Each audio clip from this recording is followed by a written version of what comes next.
Have you ever wondered why some people choose kindness even when no one's watching? Tonight, you're about to meet a silent boy in a library whose quiet actions sparked a ripple effect bigger than any viral trend and left an entire community rethinking what real strength looks like. What happens when kindness is real but unseen until it suddenly can't be ignored? This story isn't just heartwarming. It challenges everything you think about courage, attention, and what it really means to matter. Stay with us because by the end of this, you'll be asking yourself, would I be kind anyway even if no one clapped? Hit play and discover how quiet bravery can change lives in a way loud applause never could. Hey guys, today we wander into a place that smells faintly of paper dust and old glue. The kind of smell that makes your shoulders drop without asking permission. It's evening, the city already humming itself to sleep, and you're stepping into a public library where the lights are warm but a little tired, like they've been on since the 90s and never quite forgiven anyone for it. Your shoes scuff softly against the carpet, and somewhere far off a printer coughs like it's considering retirement. You're here because you told yourself you'd be productive, but mostly you're here because it's quiet. And quiet feels like a luxury lately. So before you get comfortable, take a moment to like the video and subscribe, but only if you genuinely enjoy what I do here. And while you're settling in, drop a comment with your location and your local time. It's strangely comforting to know someone else is listening while the same clock ticks somewhere else. Now, dim the lights, maybe turn on a fan for that soft background hum, and let's ease into tonight's journey together. You choose a table near the back, the kind nobody fights over because it's under a vent that sometimes whispers cold air like an uninvited ghost. As you sit, you notice him. A boy, maybe 12 or 13, too thin for his oversized hoodie, sitting perfectly still at a nearby table. He's not scrolling, not tapping, not doing the dramatic sigh thing people do when they want to be noticed for working hard. He's just there, hands folded, eyes down, reading a book that looks older than both of you combined. He doesn't fidget. He doesn't look up. He's silent in a way that feels intentional. Like silence is something he practices. You tell yourself not to stare because that would be weird, but you keep noticing him anyway. The way he stands up quietly to push in a chair someone else left out. The way he slides a fallen bookmark back into a stranger's book without saying a word. Tiny movements, almost invisible. You think, half joking, that if libraries had ninjas, this kid would be their sensei. That's your first funny thought of the night, and you smirk into your coffee like it just told you a secret joke. This is where the first life-changing story brushes past you, barely touching. You remember another quiet place from your own past, maybe a classroom or a waiting room, where you learned that being unseen can feel safer than being misunderstood. Authors still debate whether humans are wired to seek attention or peace. And you're not sure which side you're on tonight. All you know is that this boy's calm feels contagious, like yawning or optimism, and you didn't expect optimism to show up uninvited. A librarian passes by, the classic kind with glasses on a chain and a walk that says she knows every corner of this building.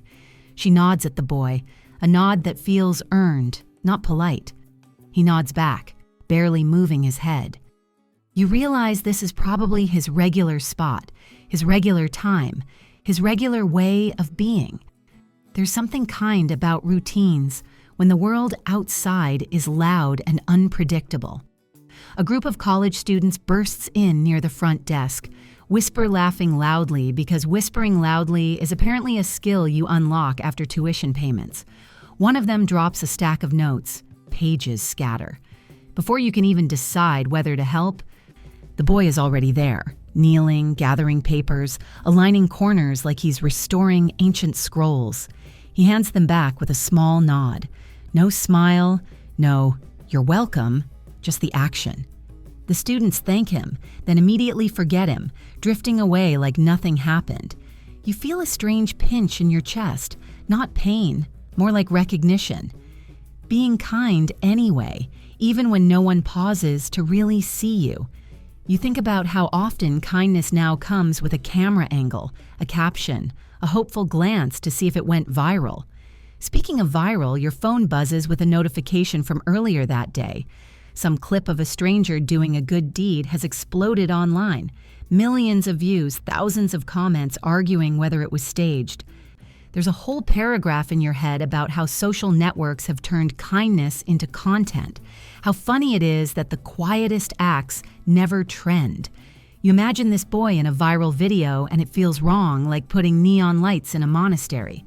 You try to focus on your own work, but the boy keeps pulling your attention back, not by doing more, but by being consistent.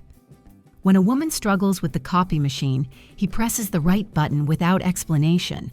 When a kid drops his pencil, it rolls right to the boy's foot, and he flicks it back gently with a sneaker like he's practiced this move his whole life. You think absurdly that if there were Olympic Games for subtle kindness, this kid would win gold and still not look up during the anthem. At one point, someone snickers. You don't see who, but you hear it.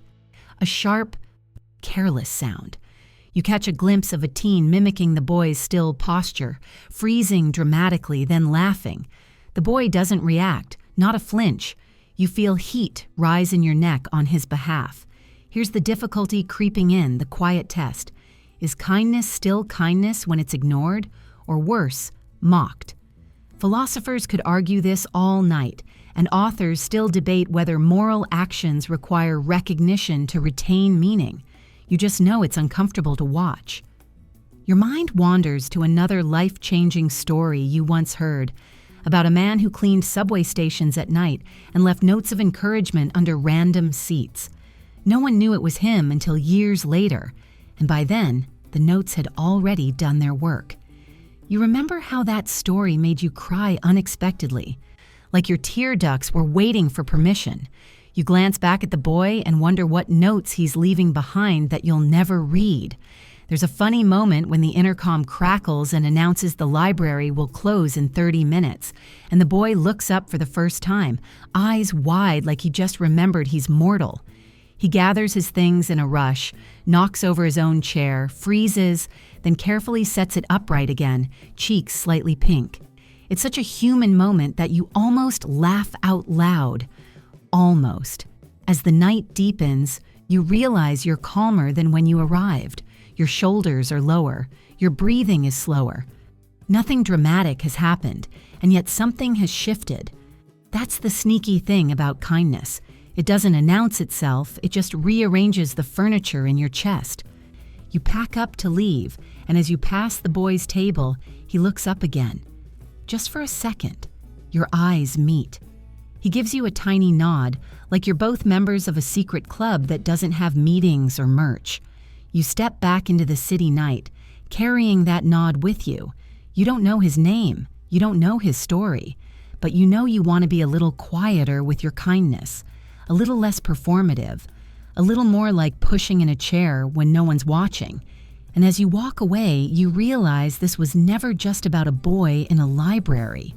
It was about you noticing and choosing, maybe for the first time in a while, to be kind anyway.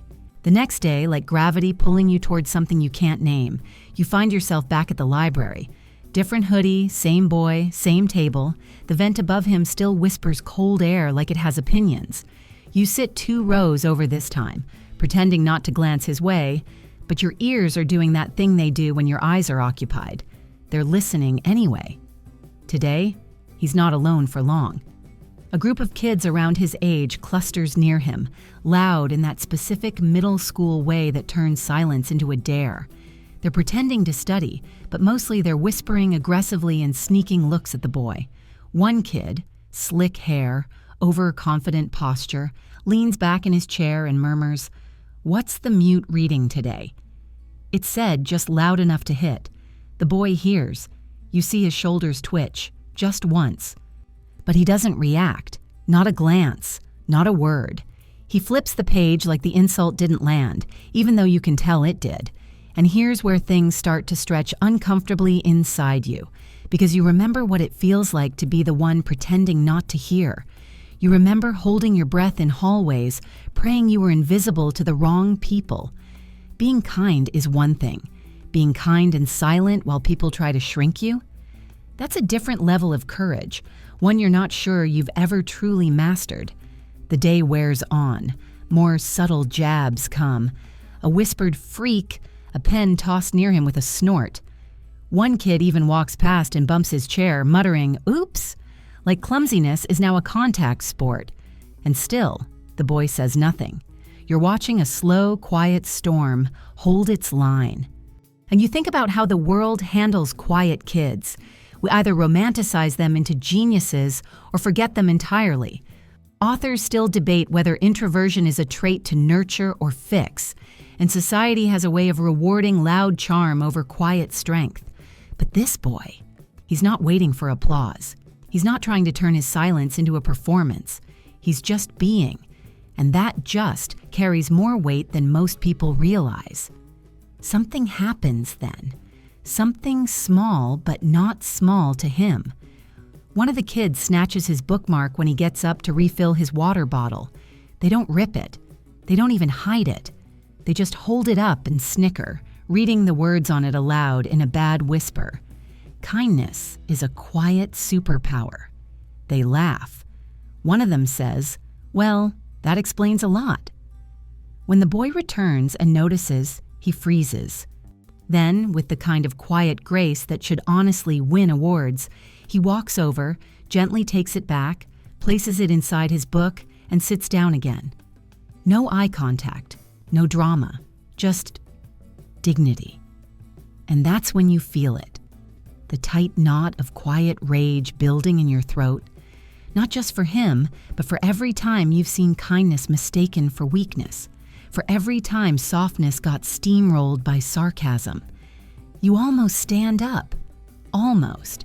But you don't, because you're not sure what to say that wouldn't make it worse.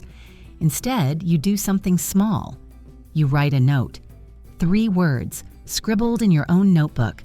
"I see you." You tear it out, fold it once, and the next time you walk past his table, pretending to browse the nearby shelf, you let it slip onto his page like a bookmark. You don't wait for a reaction. You don't even check if he reads it. You just keep walking, heart thudding in that weird mix of fear and adrenaline that usually comes from high-stakes games or texting someone, "We need to talk." Funny thing is, that note goes viral. Well, not the actual paper, but the story. You post it online later that night, not mentioning names or locations, just the moment. A boy, a bookmark, a quiet kind of bravery. And the internet does its internet thing. It explodes. Thousands of comments pour in.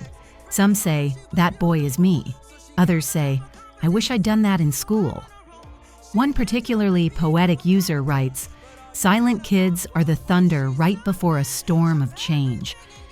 But not all the reactions are sweet. Of course they aren't. One comment chain spirals into whether kids today are too soft, and if quiet pride is just an excuse for not standing up. It's bizarre how kindness, even anonymous, fragile, handwritten kindness, can spark a fight. It reminds you that the world isn't confused about kindness, it's just impatient with it. Meanwhile, back at the library the next day, the mood is shifting. The librarian sees you again. This time, she smiles. "He noticed," she says, without specifying what. He doesn't talk much, but he sees more than most. Turns out, the boy has been coming here every day after school. No parents, no friends, just him and a stack of books. She says he reads about astronomy, folklore, and silent monks. One time, he asked where to find biographies of people who changed the world without raising their voice. You smile, thinking, well, he's probably writing his own. The teasing doesn't stop immediately, but it dulls, like bullies testing water that no longer swirls the same way. Maybe your note did something. Maybe the viral story reached someone in that group. Or maybe kindness is catching, even when it spreads like moss instead of wildfire.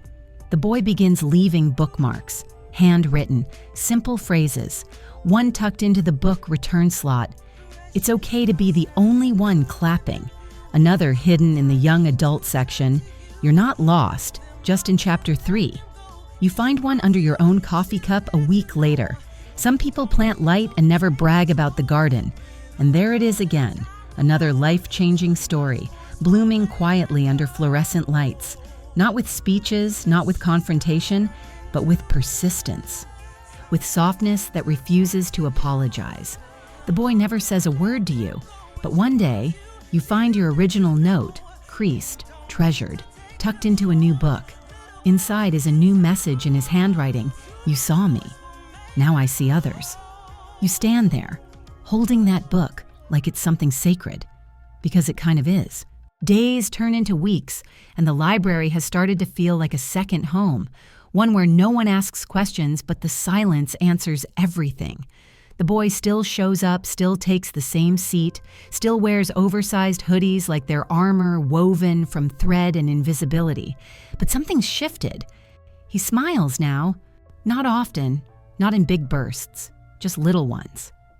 A soft tug at the corner of his mouth when the librarian offers him a new book before he even asks.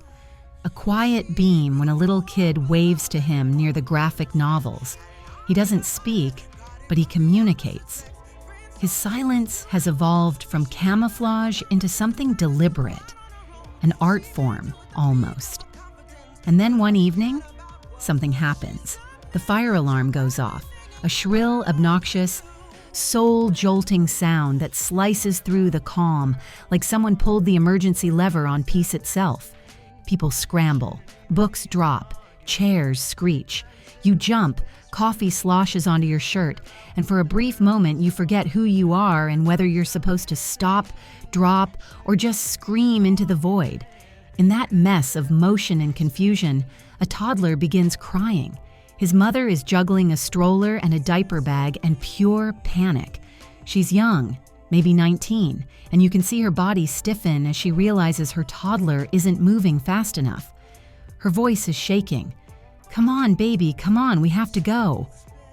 That's when the boy moves. He steps in, crouches to the child's level, and, without words, reaches out his hand, calmly, confidently. The toddler looks up, wipes a tear with his sleeve, and takes it. The boy leads him through the crowded exit aisle, not rushing, not dragging, just leading. Like it's not a fire drill, but a trust exercise written by the universe just for him. You're watching from a few feet back and you're stunned. Not because he helped, of course he did, but because everyone else saw it too. For the first time, this silent boy was the center of attention. And it wasn't for being quiet, but for acting with calm when others couldn't. Outside, the fire drill is ruled a false alarm. Some toaster oven in the staff room tried to self-destruct again. Everyone laughs nervously. The mother hugs her toddler, wipes her eyes, and looks at the boy. She opens her mouth, probably to say thank you, but he shakes his head gently, just once. Then he walks away. This moment breaks something open. The teasing never comes back. Not even a whisper of it. One of the kids from the original group actually high-fives him a few days later. Another starts sitting near him, asking about the books he reads. One even offers him gum. It's the universal teenage symbol of, we're cool now. And somehow it's more powerful than a standing ovation. Later that week, the librarian hosts a tiny celebration. Some grant just came through and they're adding new books to the collection. She gives a short speech, and right at the end she says, "And to the young man who reminded us all that leadership doesn't have to be loud, thank you." The boy looks up, startled. People clap. He doesn't bow, doesn't wave. He just gives a small, quiet smile and goes back to reading. And this is where the story pulls back like a camera on a crane, showing the bigger picture. You think about all the people who've changed your life and how few of them were loud. You think about teachers who stayed late, friends who listened without trying to fix you, strangers who handed you kindness when you least deserved it. None of them went viral. None of them asked to be noticed. And yet, you notice them still, every day. Authors still debate whether true character is revealed in crisis or in the mundane, whether a single moment defines a person or if it's the accumulation of quiet choices that no one applauds. But you know what you believe now. You believe in the power of being kind anyway, especially when it's inconvenient or awkward or completely unnoticed. And that brings us to one final moment. You're leaving the library one night weeks later when the boy walks past you in the parking lot. He doesn't stop. But as he passes, he glances up and speaks, just once. "Thanks," he says. His voice is soft like a page turning. You stop walking. Your heart does that stupid skip thing. You look back, but he's already gone. That single word carries more weight than some entire novels. It says, "I remember." It says, "You mattered." It says, "Kindness works." And you realize something. This story doesn't end here, because now it's yours. You hold doors longer. You send messages you don't expect replies to. You forgive faster. You notice more. And most of all, you've stopped needing an audience to be decent. Because if one quiet boy in a hoodie can shift the atmosphere of an entire library, then maybe you can do the same in your world, even if no one claps, even if no one sees. Be kind anyway. And now, slowly, gently, we let the story fade. You've walked through soft light and silent shelves. You've heard whispers turn to lessons. You've seen kindness ripple outward, not with noise, but with grace. Let that energy settle into your chest, warm and slow. Imagine yourself sitting in that same library again, coffee in hand, book open, peace humming in the background like a familiar lullaby. The night is calm now. You don't need to solve anything. You don't need to rush. The world is still spinning gently outside your window, and everything you've just heard, it's tucked safely inside you now. Breathe in, let your shoulders drop, let your jaw unclench. Let go. Whatever today held, whatever tomorrow brings, it's okay. Because tonight you remembered that one kind act can echo for years. Sleep well and dream gently. And now that you've walked beside this quiet hero, felt his calm bravery, watched his kindness ripple outward, and witnessed how one small act can change more than one life, ask yourself this: where in your world could you be kind today, even if no one notices? If this story stirred something in you, whether it made you smile, think, or even feel anger at how hard kindness can be, let that feeling stay with you. Let it shape your next action. Like this video, if kindness matters more than being seen. Share your feelings in the comments. Has this changed how you see silence, bravery, or compassion?